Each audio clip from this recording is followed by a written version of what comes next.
amigos do Startup Podcast. Eu, Glauber Rodrigo, juntamente com o Reinaldo Schulenberg, hoje temos a ilustre presença do nosso querido Fábio Sakata. Hoje o podcast, mais uma vez, está imperdível e incrível, né? Essa temporada 4, né, Reginaldo? Tá assim, cereja de bolo. Todas elas estão cereja de bolo. E hoje, para brilhantar aqui o nosso podcast, temos a presença do querido Fábio Sakata, onde eu já deixo aqui os nossos agradecimentos pela disponibilidade dele, né? Muita coisa legal sobre investimento. Sakata tem uma história incrível, há mais de 15 anos no mercado de startup, além do trabalho realizado em outras instituições. Bom, mas antes de começar, você já sabe, né? O Glauber entrou e vai logo pedir isso, né? Você que está assistindo o Startup Pay, não está inscrito no nosso canal, aproveita, se inscreve no nosso canal, deixa seu comentário. Olha, comentários estão vindo muitos aí, Reginaldo. Estou ficando muito feliz com os comentários que estão surgindo. O pessoal está batendo um papo legal em cada episódio que a gente está trazendo, né? Então já aproveita, faz isso também, compartilha com aquele seu amigo que é da área de startup, da área de negócio, né? Porque o Startup ele fala de negócios em si. A gente tem um foco para startup, mas aqui é sobre negócios o papo aqui, tá bom? Reginaldo, seja bem-vindo. Fábio, seja bem-vindo.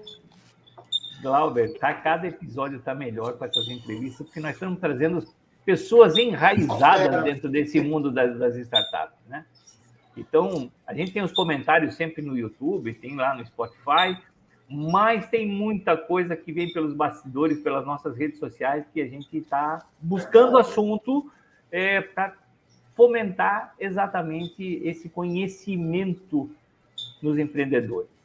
E o Fábio vem tocar num ponto crítico, né? Nós vamos falar de dinheiro hoje, né? E todo mundo fala que dinheiro é muito fácil, investir, tem investidor que chega, fomento também tem de monte, mas as pessoas não vão atrás. Então, nós vamos falar sobre todas essas polêmicas aí hoje com o Fábio. Fábio, seja bem-vindo.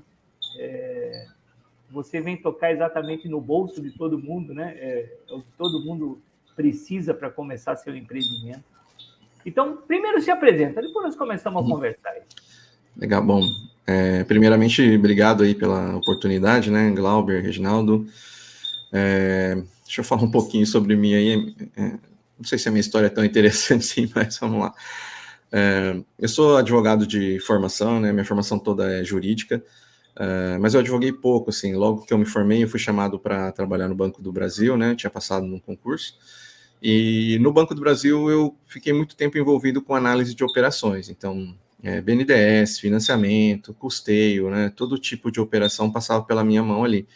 E eu acabei aprendendo a fazer projeto assim, né? Negando o recurso para os clientes. Nessa época eu montei uma empresa de desenvolvimento de software, a gente fazia outsourcing, e eu coloquei ela na incubadora de empresas aqui de Marília, né? Eu sou aqui do interior de São Paulo. E por conta desse ambiente que a gente vivia, né? Vez ou outra a gente ouvia falar de recurso a fundo perdido, né? Não reembolsável. E mesmo eu sendo bancário, para mim isso era uma coisa totalmente desconhecida, assim. Então fui pesquisar, calhou de na época estar aberto um edital da FINEP. Como eu já tinha familiaridade com projetos, para mim foi tranquilo enviar uma proposta, e acabei ajudando o pessoal da incubadora também a fazer projetos, né? E deu super certo, assim, Marília acabou sendo destaque, né, em termos de quantidade de projetos aprovados nesse edital. Por conta disso, o Sebrae me chamou para fazer um trabalho. Eu visitei praticamente todas as incubadoras aqui do interior, fazendo essa parte de orientação para o crédito, né? Então, explicando que linhas existem e como que as pessoas fazem para acessá-las, né? Eu fiz isso durante um ano, mais ou menos. Depois o Sebrae mudou o projeto Incubadoras, eu me desliguei do Sebrae. Me desliguei também do Banco do Brasil e passei a me dedicar só à minha empresa de desenvolvimento, né? Eu vinha fazendo isso até uns 3 anos atrás, mais ou menos, que foi quando eu vendi essa empresa, e voltei para projetos. Então, já deve ter passado pela minha mão aí, tranquilamente, mais de 6 mil projetos. E basicamente o que eu faço hoje é isso, eu procurar entender um pouco do projeto da pessoa para a gente fazer esse encaixe, né, com as linhas de crédito existentes. Hoje a gente tem uma infinidade aí de linhas a fundo perdido, né, aquele dinheiro que você pega e não precisa pegar para pagar, né, e as pessoas desconhecem, né, então meu trabalho é muito isso. Legal, Fábio. Eu vou fazer uma tradicional pergunta que a gente faz aqui no início, né? para todo mundo, e depois a gente vai desenrolar o papo, porque tem várias outras coisas que a gente quer saber. Mas o que incomoda o Fábio Sakata hoje nesse mundo de startups? Eu acho que, de maneira geral, assim, a gente tem muitos empreendedores pouco capacitados, né? Você tem os caras que eles esperam que só a ideia assim resolva tudo. Então, eu participo de muitos grupos, né, de empreendedores, e eu vejo o pessoal sempre lá, eu tenho uma ideia maravilhosa, preciso de investidor, né? Tenho uma ideia, preciso de investidor. E a gente sabe que não é assim, né? Às vezes a ideia, dentro do contexto geral, acaba sendo uma coisa mínima, né? Existem N outros fatores aí para você se preocupar. E até por isso que esses recursos governamentais acabam sobrando, né? Porque existe uma certa complexidade para você acessá-los, né? Você tem que colocar a sua ideia no papel, e às vezes isso já é um impeditivo, né, para a maioria das pessoas. Então, a gente vê o pessoal lá reclamando, primeiro começa pedindo, né, investimento, e depois passa por um momento de reclamar. Então, o cara, ele prefere viver assim, né? Eu sou genial, tenho uma ideia incrível, mas ninguém acredita em mim, ninguém quer me dar dinheiro. Acho que basicamente é isso. E o tempo vai passando, né, Fábio? E ao invés dele aprimorar a ideia, usar esse tempo para aprimorar a ideia, né, tentar solidificar ela mais, colocar num papel, descrever, coisa e tal, ele prefere continuar reclamando que ninguém ouve a ideia dele, né? Eu vejo muito isso também, porque eu hoje sou um investidor de startups e recebo muito pitch deck para entender. E aí você vai ver uma coisa de 2 anos atrás, ela está quase igual, porque o cara mesmo não acreditou na ideia. Eu mesmo pergunto muitas vezes para o empreendedor, digo assim, cara, hoje você venderia ou hipotecaria a sua casa para colocar essa tua ideia no ar? E às vezes o cara me responde francamente, não. Digo assim, então como é que você quer que eu aposte na sua ideia? Como é que você quer que um grupo aposte? Pode falar, hoje a gente está... essa questão do Lean, né, do Lean Startup, é uma coisa antiga já, né, assim, não é novidade para ninguém, né, então o cara é fundamento, né, se o cara tiver um pouco de fundamento, já facilita bastante. Essa questão do fundamento da startup, né, isso a gente está tendo essa visão hoje, né, vendo assim esses casos mais críticos hoje, mas isso existe há muitos anos nos comércios tradicionais, né, o comerciante em si, o empreendedor, que eu sempre gosto de dizer que existe uma grande diferença entre o comércio e o empreendedor, né? O empreendedor é aquele que está sempre procurar trazer algo que faça gerar resultados diferentes. E você só simplesmente ter algo que você vende, que você não procura aprimorar ou buscar, se preocupa sinceramente só com dinheiro, você está trabalhando mais a parte de comércio, né? A parte de comércio. Então, hoje, infelizmente, é uma cultura muito do empreendedor brasileiro. Não buscar, claro que não generalizando, mas não buscar aprofundamento, conhecer literalmente a sua empresa, né? Como você falou, o cara tem uma ideia, ele pensa que ali vai ser a abertura de portas, a questão do sucesso. Claro, sua ideia está surgindo, é ali a chama que tá dando calor ao seu projeto, ao seu sonho, né? Mas por trás disso existe uma estrutura para que essa chama se permaneça acesa, né? E conhecer como uma empresa funciona, quais são as obrigações de uma empresa. Você não precisa ser expert nisso. Você precisa ter noção de como isso tudo funciona. Mesmo que você já tenha um certo poder aquisitivo e possa ter pessoas para fazer o trabalho para você dessa parte, que no começo, o Reginaldo disse, o Reginaldo tinha um cartãozinho que ele colocava lá, as siglas, né, de pau para toda obra, né? O cara no início é tudo, cara. É o cara da limpeza, é o cara da recepção, é o cara que faz as vendas diretas, enfim. Só que a partir do momento que a empresa vai crescendo, a gente vai tendo a possibilidade de colocar pessoas, né, para fazer esse trabalho. Só que mesmo assim, a questão de conhecer da sua empresa. E tem pessoas que literalmente viajam nisso tudo, né? Reginaldo, muita história de pessoas que chegam para pedir investimento de milhões quando eles vão fazer a avaliação da empresa. Teve caso, né, Reginaldo, que a empresa nem dinheiro precisava, né? Tinha. Então, assim, a questão do buscar conhecimento para mim, é um dos pontos principais que acaba sendo esse divisor de águas, né? Fábio, eu empreendi 32 anos, né? E na minha vida inteira eu nunca tive um investidor. Até porque essa cultura de investidor no passado não tinha, né? Comecei a empreender 37 anos atrás e vendi agora 2020, a empresa já estava sólida. Não tinha essa cultura de investidor. Era mais fácil alguém vir te comprar, né?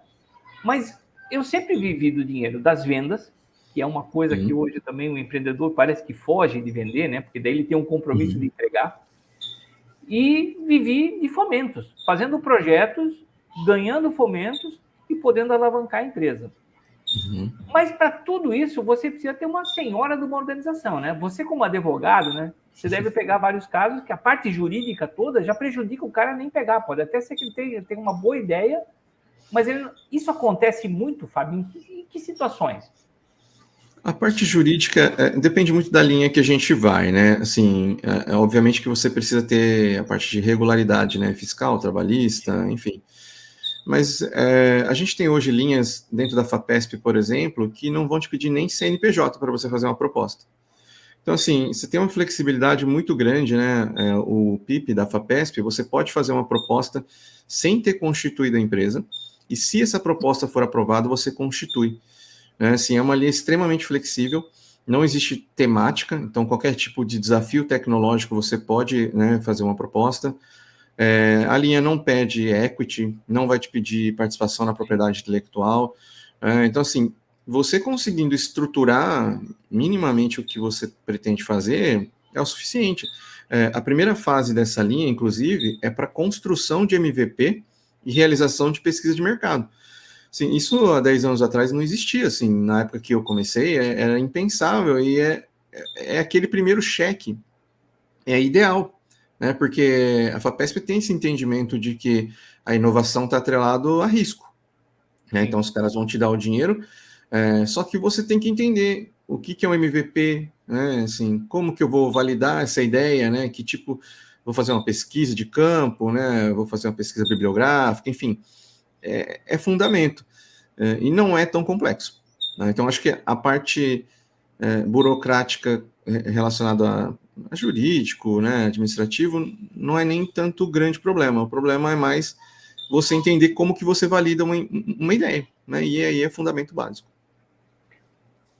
Você tem alguma estatística, ou de cabeça, quais são os motivos maiores dessas não aprovações desses fomentos, ou, na verdade, os fomentos nem chegam à solicitação?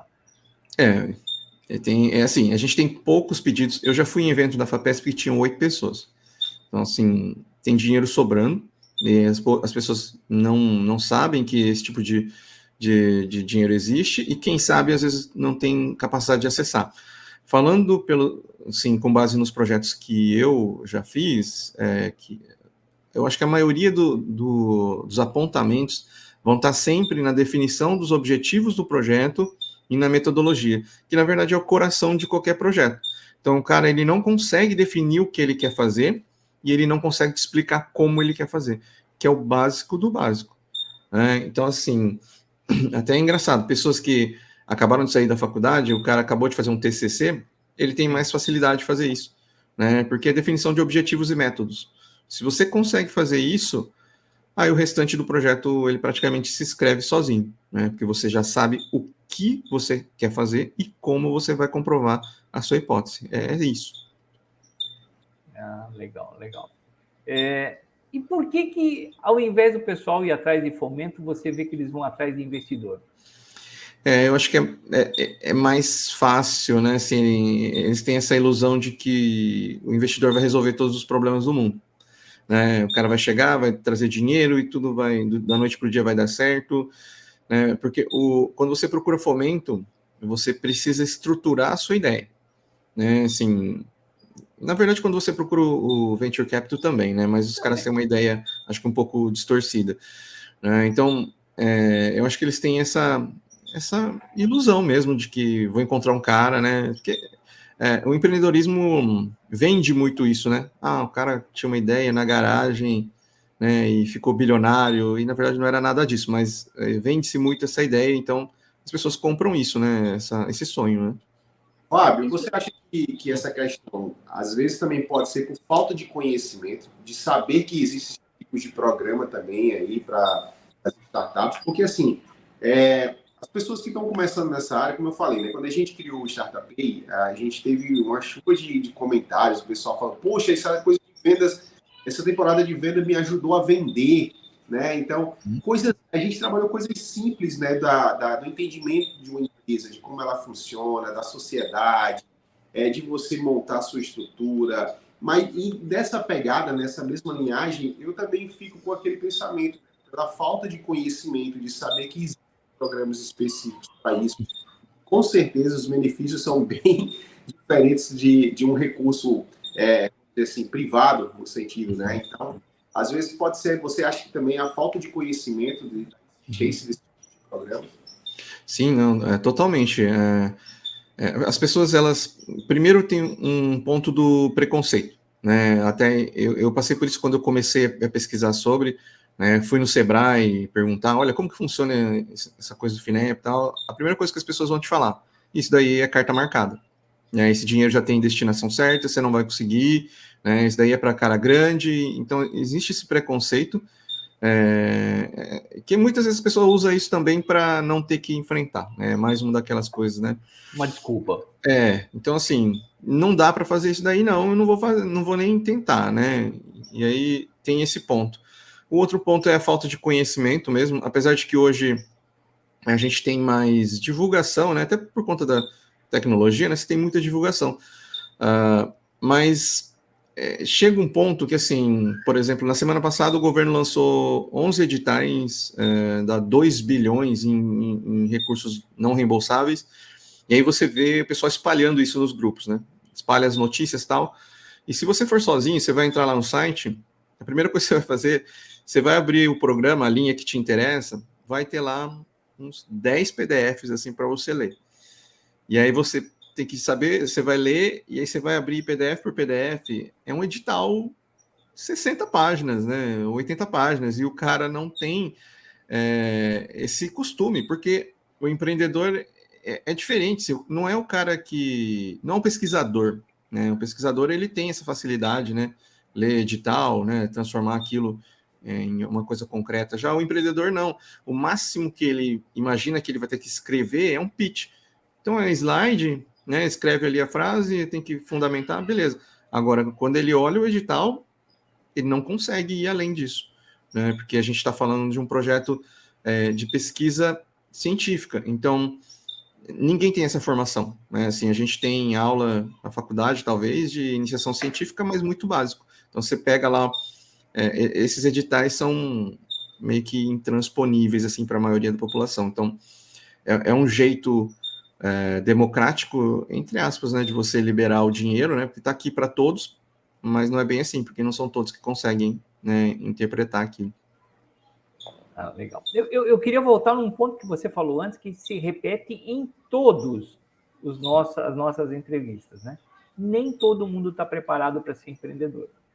E o mercado vende a ilusão de que todo mundo pode empreender. Até semana passada eu participei de um podcast e a pessoa me perguntou assim, Reginaldo, todo mundo pode ser empreendedor? Porque está sendo vendido aí que vai acabar quase as empresas e todo mundo vai ser empreendedor em algum momento.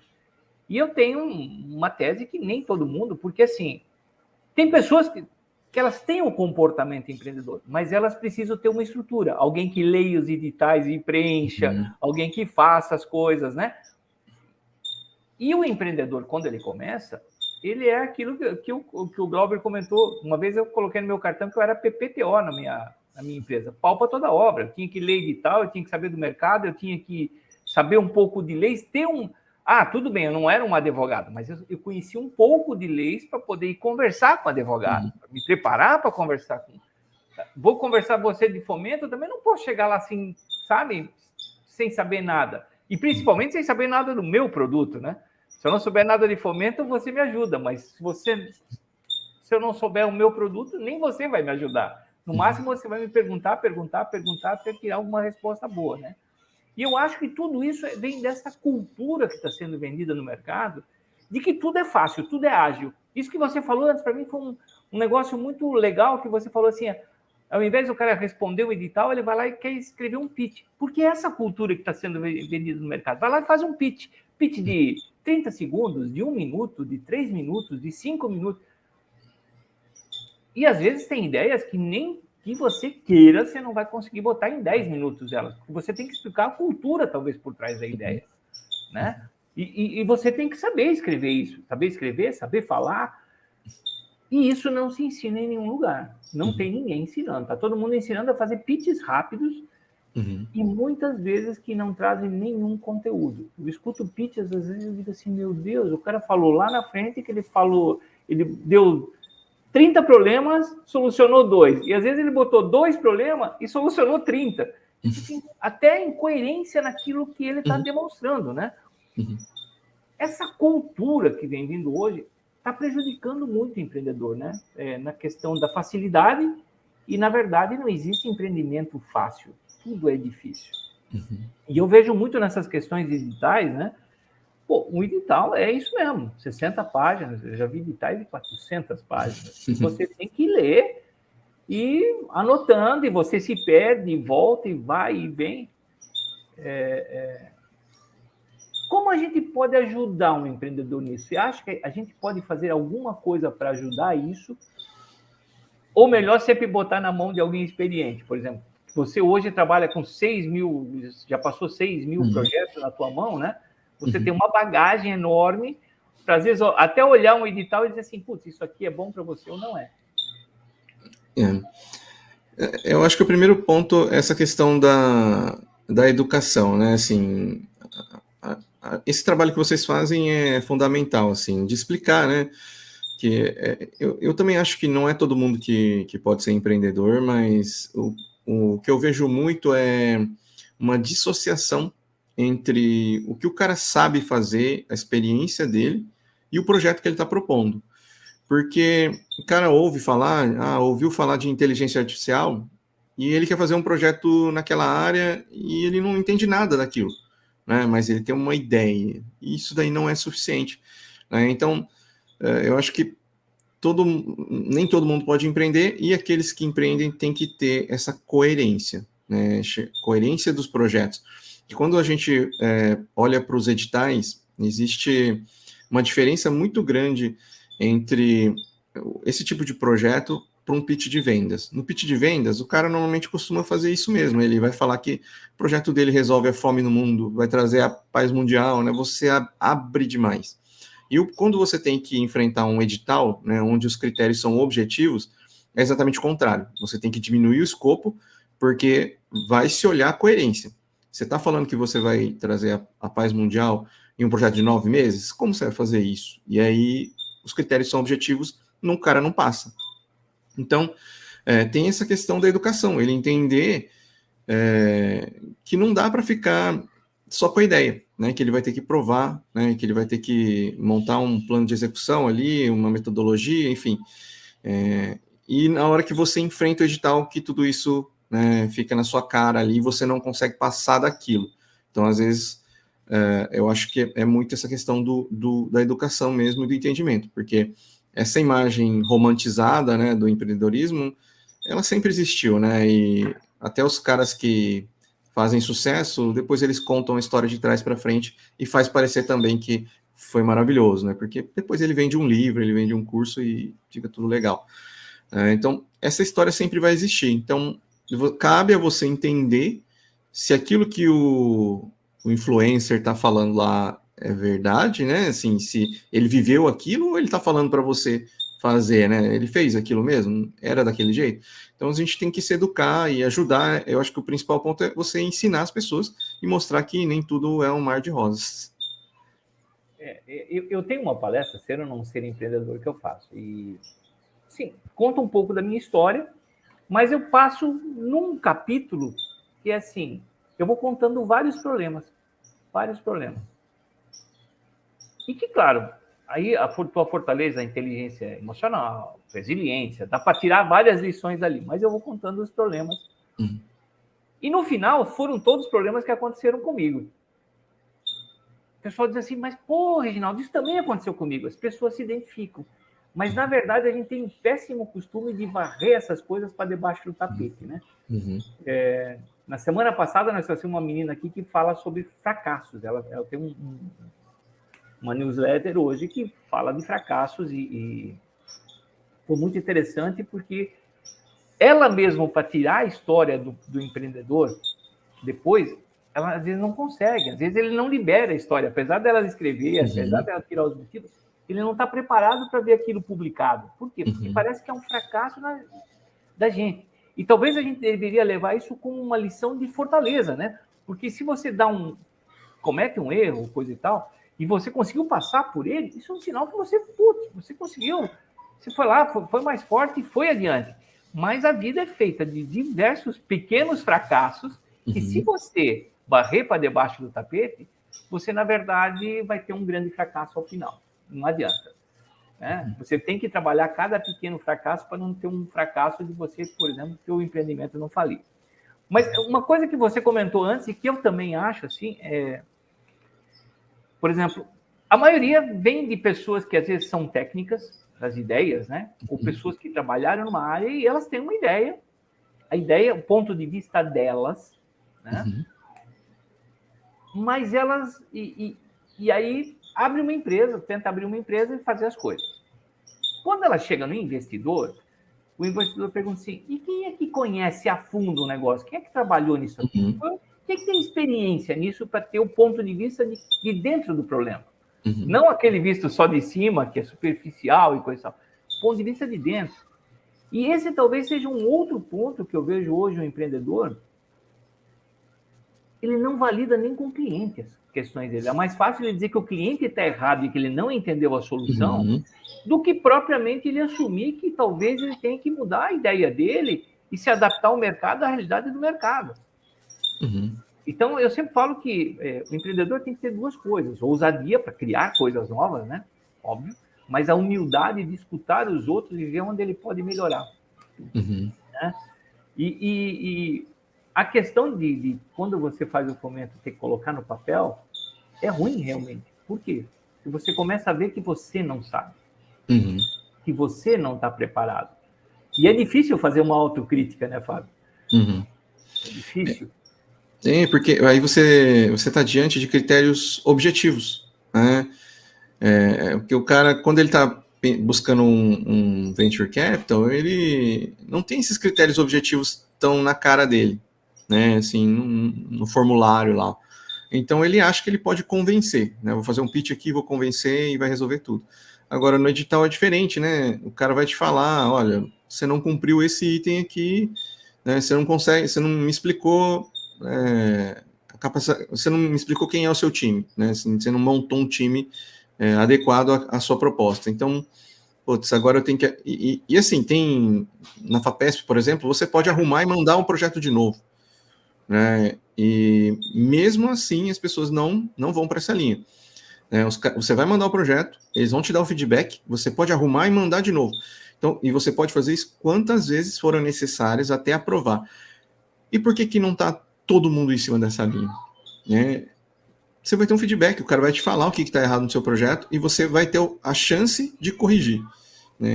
Por que não está todo mundo em cima desse? O cara prefere ir num grupo de WhatsApp e ficar falando. Não, porque tem uma ideia revolucionária, que não sei o quê. É sempre a mesma conversa. Sempre a mesma desculpa, né? E você falou também, de novo, um negócio importante. O pitch, a gente coloca o que a gente quer. Não tem uma linha. Né? No máximo, o investidor vai dizer assim, não vi tudo e pronto, acabou. Né? Já foi lá e rejeitou.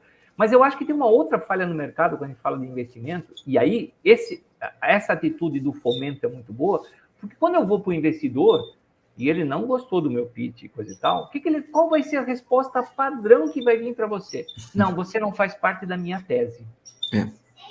Eu fico doido com isso, porque era a oportunidade do investidor ajudar o empreendedor, dizer assim, olha, não te selecionei por causa disso, disso, disso e disso. Por quê? Porque daí ele volta para dentro de casa e cabe ao empreendedor fazer a sua lição. Pô, se as empresas que estão fomentando, né, estão dando a oportunidade do dinheiro, estão fazendo esse retorno para ele, ele tinha que aproveitar isso.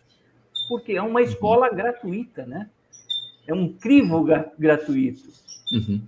E assim, a gente tem previsto para os próximos 4 anos 66 bilhões em recursos ou a fundo perdido ou subsidiados, né?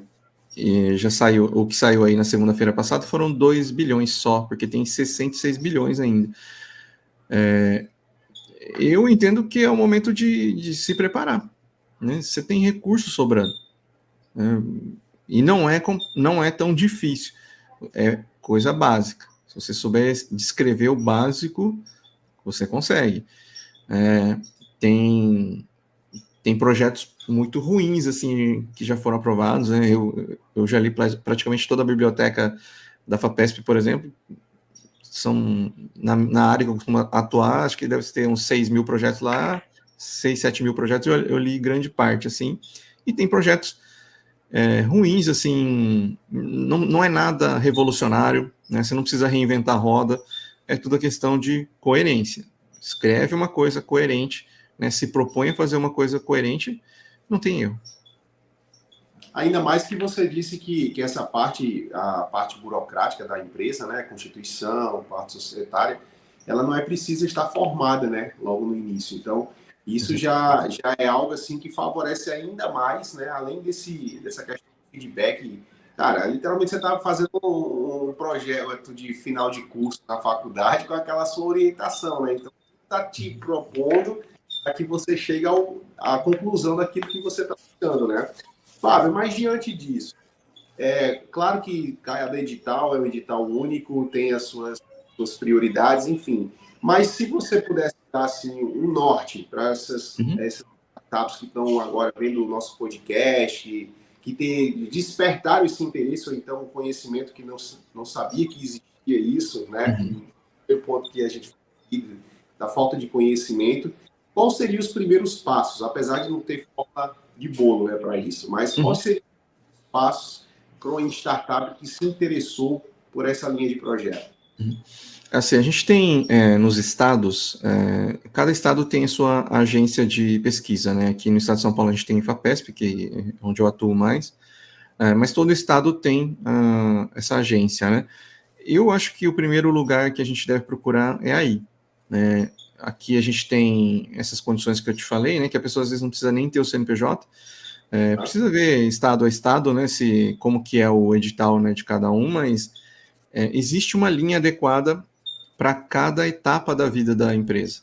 Então você tem essa linha que é para criação de MVP e pesquisa de mercado, até você tem editais que partem de 5 milhões, tem linhas que partem de 20 milhões, então cada etapa tem uma linha adequada.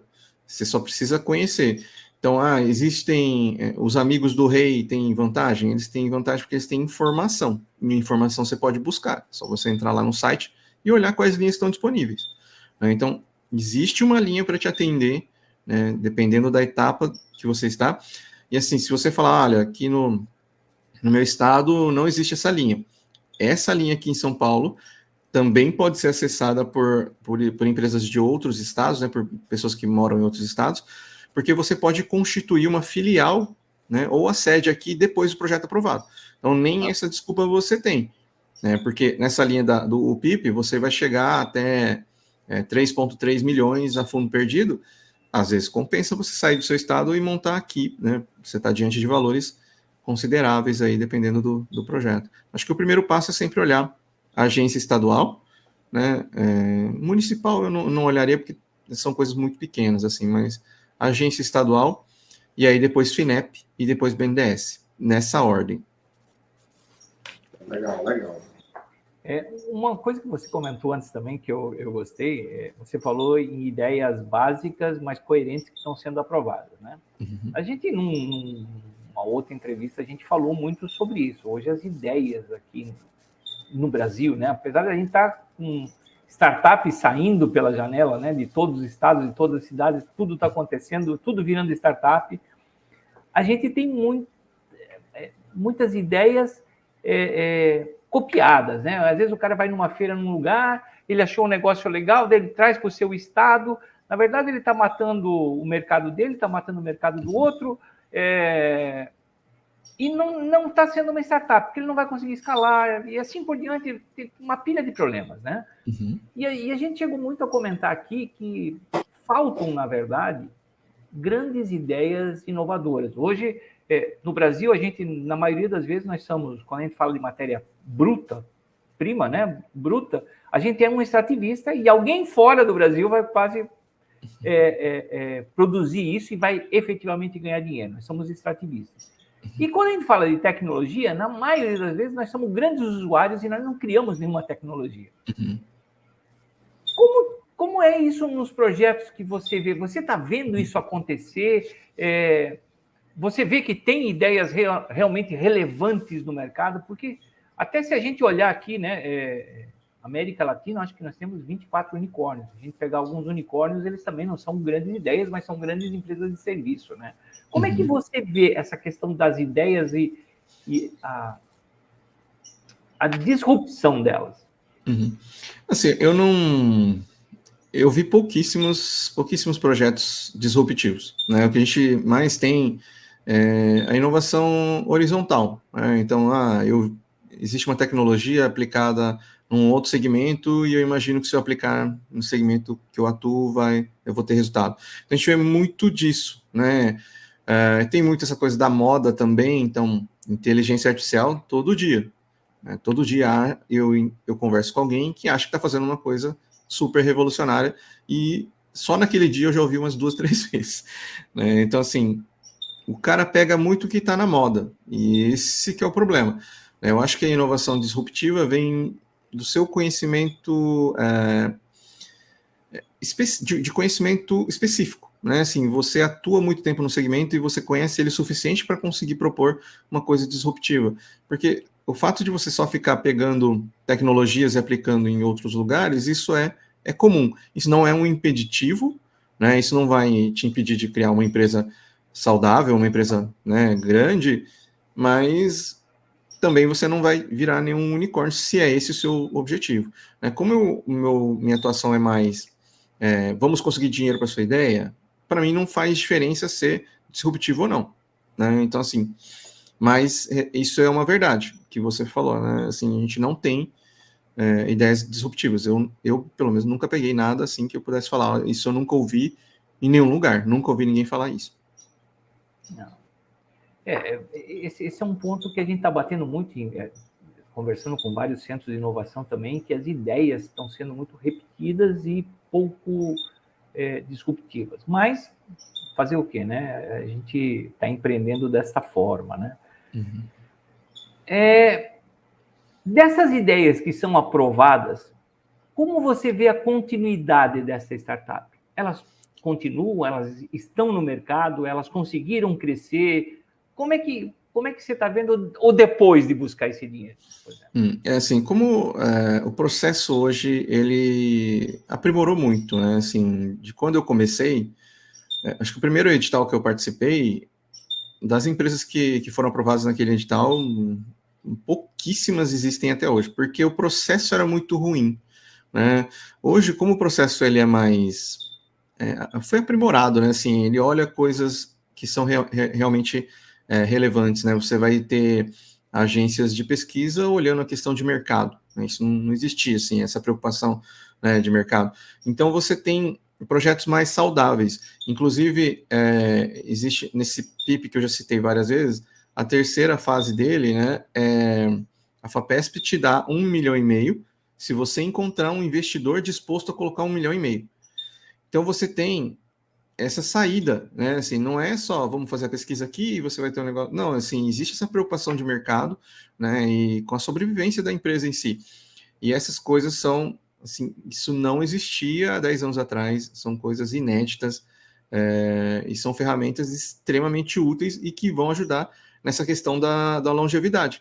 Né? Assim, a empresa, os órgãos estão preocupados com isso, né? Porque já tiveram muito insucesso há 10 anos atrás, né, 15 anos atrás, quando eles colocavam dinheiro na empresa e como o processo era muito frouxo, digamos assim, no final a empresa não saía nem com produto e não tinha nem a capacitação que era esperada, né, assim, você saía muito fraco e não dava em nada, você jogava dinheiro fora. Hoje não, né? Você tem esses processos criados, né, pensando já realmente na parte de mercado, né? Você tem linhas que vão te pagar registro de marca e de patentes, coisa que também não existia, né? Então tem N coisas aí que ferramentas que são construídas justamente pensando nessa questão da longevidade.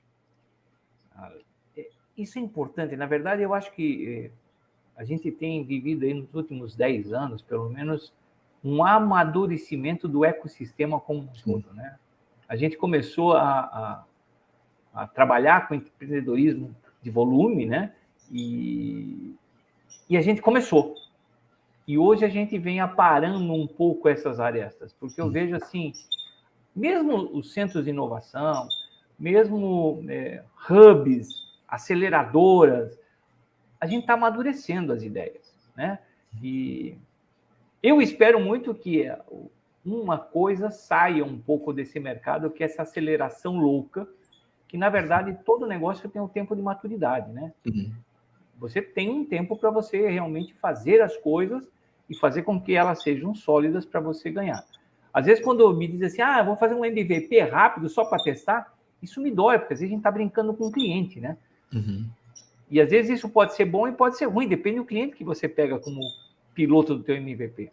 Uhum. Então, eu sempre trabalhei com um cliente amigo, isso era um MVP, né? Eu chegava lá para o cliente e dizia assim, pô, cara, eu quero desenvolver aqui uma coisa para você. Vamos fazer a 4 mãos? Vamos. Mas ele sabia que eu estava experimentando e eu também sabia disso, e eu ganhava meu dinheirinho e no final eu tinha um produto sólido e tinha um cliente de referência. Hoje não, a gente quer botar um produto ali 5 dias, quer que alguém diga que se está ok, e eu quero vender para 1 milhão de outras empresas. Uhum. E isso tudo tem um tempo de maturidade que o mercado não está deixando acontecer. Uhum. E pior, isso se vende para o empreendedor e o empreendedor acredita nisso e daqui a pouco, mesmo o negócio progredindo, eu estou vendo alguns desistindo. Uhum. Mas eu pensei que eu iria estar com 1.000 clientes, eu estou com 20. Isso aqui não está me rendendo. Uhum. Né? Esse ânimo do mercado, você vê também no Fomento, depois que eles ganham esse dinheiro, como é que você está vendo esse andar do lado do empreendedor? Uhum. Assim, nessa parte do fomento governamental, você não vai ter esse ponto do smart money, né? Você não vai ter o cara especialista ali que vai te dar esses toques mesmo que você falou, né? Olha, você está querendo acelerar demais, enfim. Então, o tipo de empreendedor acaba sendo diferente mesmo, né? O cara que já tem um pouco mais de noção, né? Que consegue andar sozinho e que ele só precisa do dinheiro. Então, olha, está aqui meu projeto, está todo estruturado, né, é coerente e beleza, me dá o dinheiro que eu vou fazer. Agora, existem alguns segmentos em que o Smart Money faz muita diferença, né, onde o cara precisa de um network que ele não tem, né, ele precisa ouvir alguém falar para ele que não é assim que faz, que, né, enfim. Esse ponto a gente não tem nos editais de fomento.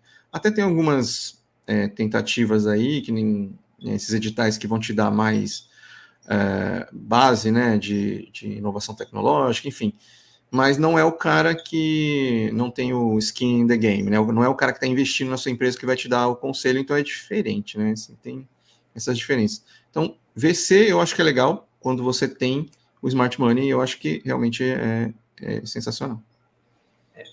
E eu sempre separo um pouquinho, né? Porque também a gente está vendendo a cultura da startup para todo mundo. E, na verdade, tem negócios muito tradicionais. Passa pela minha mão, talvez se eu for pensar aqui de 30 pitches que eu vejo no mês, talvez 25 sejam negócios tradicionais, para ser levados de uma outra forma, né? E, às vezes, até com empreendedores realmente experientes, que eles já tiveram algum empreendimento ou já tem alguma vivência de empreendedores,mo e consegue ganhar, ter resultado, que esse é o objetivo, né? Ter uma jornada de negócio. E passam aqui, talvez, 5 caras que a gente possa classificar como startup. E aí, sim, nesses caras você vê mais uma imaturidade do empreendedor. Por quê? É um empreendedor de primeira viagem que está imaginando um negócio totalmente disruptivo, né? E tentando alcançar patamares que não existem, né? Ou que existe, mas também há um certo prazo, não de hoje para amanhã, né? Uma outra pergunta para você, existe no fomento muita coisa para internacionalização de empresas? Hoje não tem muita coisa, não. Assim, você pode fazer preparação, né, inclusive registro de marca no exterior, né, mas essa transição dentro das linhas a gente não tem tanto, porque, por exemplo, a FAPESP, que eu sempre vou ficar falando disso, sim, ela exige, por exemplo, que você tenha uma sede ou filial aqui no estado e que o projeto seja desenvolvido aqui, porque o retorno que ela espera não é nem tão assim grande em termos de internacionalização. Eles querem que você gere imposto aqui. Então, eles ainda têm essa visão um pouco mais arcaica. Mas, na verdade, é uma visão que o mundo inteiro tem, tá? A gente fez uma internacionalização ano passado aí para a Estônia, e a Estônia também espera que você coloque uma sede lá. Para quê? Para ela também aumentar o PIB dela, ter resultados vindo para ela, né? Eu acho que é o intuito de todo mundo. E assim, o que eu vejo é que, por isso que eu perguntei até internacionalização, porque internacionalizar não é só querer vender para um outro país, né? Tem toda uma preparação. Eu internacionalizei a minha primeira empresa, eu vendi na América Latina e vendi para os Estados Unidos, e você tem toda uma preparação de línguas para a tua equipe, tradução do teu produto, né? Seja qual for, viagens para você conhecer parceiros e coisa e tal. Então, eu usava muito fomento no caso de treinamentos e coisa e tal, que eu ia fazer em outros países e aproveitava e fazia relacionamento lá nessa semana, ou nas semanas que eu ia. Participava de eventos internacionais, eu sempre participei todo ano de um evento internacional, escolhia um lugar no mundo e buscava alguma linha de fomento, às vezes algumas estaduais, né? Eu tive muito, por exemplo, essa minha empresa teve uma vez uma sede em Curitiba, e eu ia muito com a agência de Curitiba fazer esses treinamentos e para eventos, né? Isso é uma preocupação hoje do empreendedor, essa busca? Não. Assim, a gente tem uma liberdade muito grande para colocar esse tipo de capacitação nos projetos, porque você pode colocar tudo relacionado ao projeto, você pode colocar como um gasto, né, um custo ali. Sim. Então, eu já vi projeto, o cara ia fazer uma cadeira escolar e ele foi para Milão, na feira de móveis lá, a mais famosa de todas, né? E só que a gente não vê tanto isso, não. Até esse exemplo é um dos poucos que a gente tem dentro da base lá, porque isso não é tão explorado, não. Eu pelo menos, não tenho pego. Existe também, depois que a empresa consegue a captação do recurso, vocês também têm esse acompanhamento para saber se vai ser realmente empregado que foi captado? Sim. Assim, você tem que fazer uma prestação de contas, né? De maneira geral, nos projetos, você define o cronograma e o que você vai entregar em cada das fases desse cronograma. Então, o acompanhamento que é feito é em cima daquilo que você falou que ia fazer. Então, se você falou que ia fazer uma pesquisa bibliográfica, você vai ter que entregar a pesquisa bibliográfica. E você tem que fazer essa prestação de contas, porque senão, no mês seguinte, você não vai receber, né? Então, a gente faz esse acompanhamento, até porque, como existem linhas para todas as fases da vida de uma empresa, o meu interesse é estar com a empresa o tempo todo. Então, a gente vai fazer um casamento aqui, quanto mais tempo eu ficar com você, melhor. Então, eu vou te ajudar, né, no máximo possível, né? E a prestação de contas é uma dessas fases. Vou te fazer uma pergunta que, para mim, acontece muito quando o pessoal vem buscar investimento, né? Eu quero 2 milhões. Cara, para que você quer 2 milhões? Para isso. Geralmente já está dividido em percentuais, marketing, vendas, tal. Aí você diz assim, me mostra como são teus gastos para vendas, por exemplo. Aí você começa a ver, cara, na verdade, planilha aceita tudo, né? Como a gente falou da apresentação que aceita tudo, a planilha é outra, né? Como chega isso para vocês prepararem isso para o edital? Porque o edital geralmente vem um valor, e às vezes já tem um valor fixo, né? Como vocês trabalham isso, ajudando o empreendedor a equalizar esses gastos?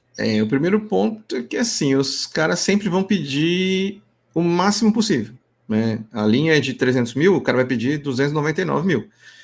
E às vezes não é necessário esse valor. Então, a primeira coisa que a gente faz é analisar como ele montou, né, o orçamento, porque a pessoa que vai analisar o projeto do outro lado, ela também é especialista na área. Então, se você está falando que vai fazer um software, quem vai analisar o projeto é uma pessoa da área de software. Não adianta você querer enganar, né? Você vai montar uma equipe lá gigantesca, o cara vai bater o olho, ele vai falar que isso aqui não faz sentido, né? Aí vai voltar, e aí você tem que arrumar. Então, esse é o primeiro ponto que a gente analisa com relação ao orçamento, né? A pessoa pega o valor máximo e desconstrói aquilo. Então, posso pegar 300? Então, vou dividir isso na equipe montar uma equipe compatível, mas não é esse o processo. O processo tem que ser inverso, né? O que eu preciso para conseguir realizar o projeto. Aqui acontece muito, vem muito assim para investimento, e muitas vezes a gente reduz esse valor porque o cara não considera as entradas dele, as vendas dele, né? Não considera nem a sustentação da empresa. Ele está pegando o dinheiro como se nada mais estivesse acontecendo, né? Uhum.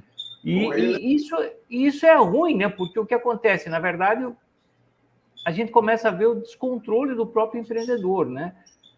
E uma boa parte das vezes, eu até olho e vejo que isso não é uma maldade, é desconhecimento de como preparar. Sabe? Não é um negócio assim, não, vou pedir isso aqui para ganhar. Não. O cara fez inconsciente. Quando você começa a questionar ele, ele começa a ver os problemas e dizer, é verdade, isso aqui nós podemos mudar. E assim... Nada que a gente falou, né? Da falta de conhecimento, né? Você não se preparar, conhecer o que você realmente vai trabalhar, né? E cada pitch pede um tipo de material a ser preparado, né? Nos projetos que a gente trabalha, é exatamente o contrário. Você tem que fazer essa dissociação de empresa para projeto, né? Num VC já é diferente, ele olha o global, né? Mas para a gente não, o cara tem que dissociar. Por isso que ele não consegue, por exemplo, pegar dinheiro para reformar o prédio, porque isso não diz respeito ao projeto. Eu posso pegar um dinheiro e pagar a recepcionista? Não pode, porque não diz respeito ao projeto. Então, a gente tem que fazer essa dissociação. Então, cada tipo de tentativa que você está fazendo de conseguir recurso pede uma preparação diferente. Né? E o que o Fábio gosta desse mundo de startups? E que eu gosto... eu gosto de falar com pessoas diferentes, eu falo com pessoas diferentes todos os dias, eu ouço ideias, né? Lido com coisas sempre muito atuais, e é uma coisa que eu gosto. E assim, eu gosto de encontrar o viés correto para colocar um projeto. Tem um projeto que eu gosto muito, que o cara ele conseguiu dinheiro para montar uma pista de kart. Ele fez um Mario Kart com o dinheiro da FAPESP. Aí você vai falar para mim, então se eu fizer um projeto para fazer uma pista de kart, a FAPESP vai aprovar? Não. Mas o que o cara fez? Eu preciso dessa pista de kart para fazer uma pesquisa sobre GPS. Então, você encontrando o viés correto para colocar o projeto, você consegue. Já viu um cara montar uma plataforma igual ao iFood? Porque ele falou, não, isso aqui não é um marketplace de comida. Isso daqui, eu vou precisar disso daqui para fazer uma pesquisa sobre otimização de rotas de delivery. Então conseguiu dinheiro. Então eu gosto disso, né? Eu gosto de ouvir as ideias e de ajudar as pessoas a fazerem essa virada de chave, né? Encontrar o viés correto para a gente colocar o projeto, porque o recurso está lá, né? Está sobrando, e isso pode fazer uma diferença tremenda assim na vida de uma empresa. E como é que é esse momento dessa extração desse viés do cara? É uma coisa fácil? É uma coisa entendível por ele? Como isso acontece? Assim, eu preciso entender muito o que ele quer fazer, né? Então é mais uma questão de conversa mesmo. Não é complexo, porque como eu vejo isso todos os dias, né? Projetos todos os dias, e aí a linguagem vira uma coisa natural para você. Você está ouvindo o cara falar, você já imagina a saída, né? Dá para fazer assim, assim, assim.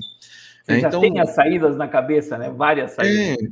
Porque às vezes a pessoa ela não consegue traduzir o que ela quer fazer em um projeto de pesquisa, por conta de toda essa diferença entre um pitch de vendas, né, e um projeto.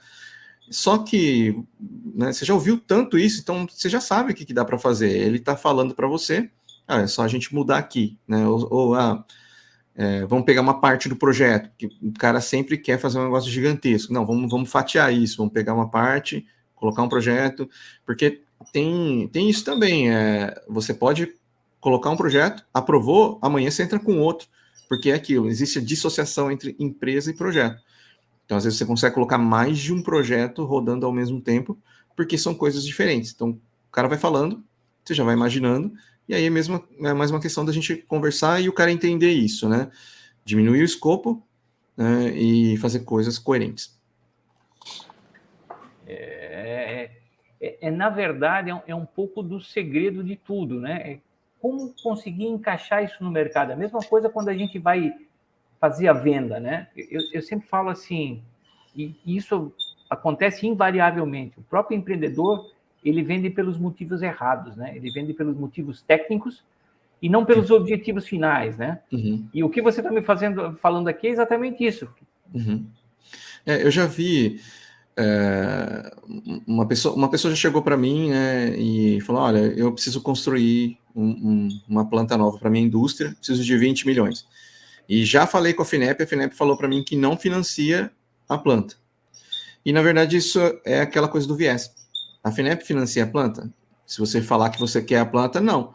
Mas se você falar que você precisa de uma planta nova para melhorar o processo, né, vai otimizar a questão de uso de energia, né, vai entrar questão de ESG, enfim, a gente vai, né, justificar, e a planta entra como uma parte do projeto, porque eu vou melhorar a planta, eu vou colocar maquinário novo, e aí você consegue. Então, às vezes, se você simplesmente lê o edital e não souber interpretar o que está escrito ali, também você fica amarrado. Né? Como encaixar, né? Sempre essa questão do viés. E às vezes está escrito lá...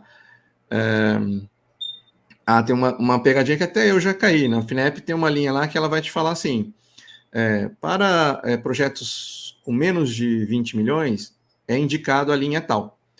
Mas ela não falou que você não podia propor naquela. Ela falou que era indicado a outra, mas você podia propor naquela. Então, assim, você tem que saber interpretar, né, para encontrar o viés. Mas isso vem da prática mesmo de editais, né?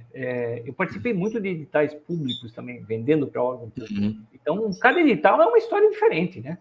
E você tem que ler as minúcias para você, principalmente, entender isso. Aquilo que está subentendido e que você pode se encaixar, né? E se você trabalhou com licitação, ali é mais explícita essa coisa do direcionamento. Né? Então, aí que você fica esperto, né? Você tem que saber ler nas entrelinhas, porque edital de licitação é cheio dessas pegadinhas justamente para direcionar, né? Legal. Uma última pergunta aí, que a gente vai chegar a uma hora, mas assim, o melhor dinheiro é sempre do empreendedor. É o meu dinheiro, se eu puder colocar, eu coloco e vai embora. O dinheiro do cliente, se eu já estou vendendo alguma coisa, eu vou vender e trazer para dentro de casa. O dinheiro de fomento, e principalmente esses fomentos a fundo perdido. Uhum. Você perde o tempo para se alinhar nele, para buscar o projeto, mas você ganha esse dinheiro, né? Uhum. E depois o dinheiro do investidor, né? Uhum. Aonde o empreendedor pode se instruir sobre isso? Sabe? Pegar manhas, fazer curso, talvez, ou buscar essas formas de analisar fomento e se enquadrar. Porque hoje está invertido. Realmente, o empreendedor está indo muito mais no investidor do que no fomento. Uhum. E isso deveria ser um papel invertido.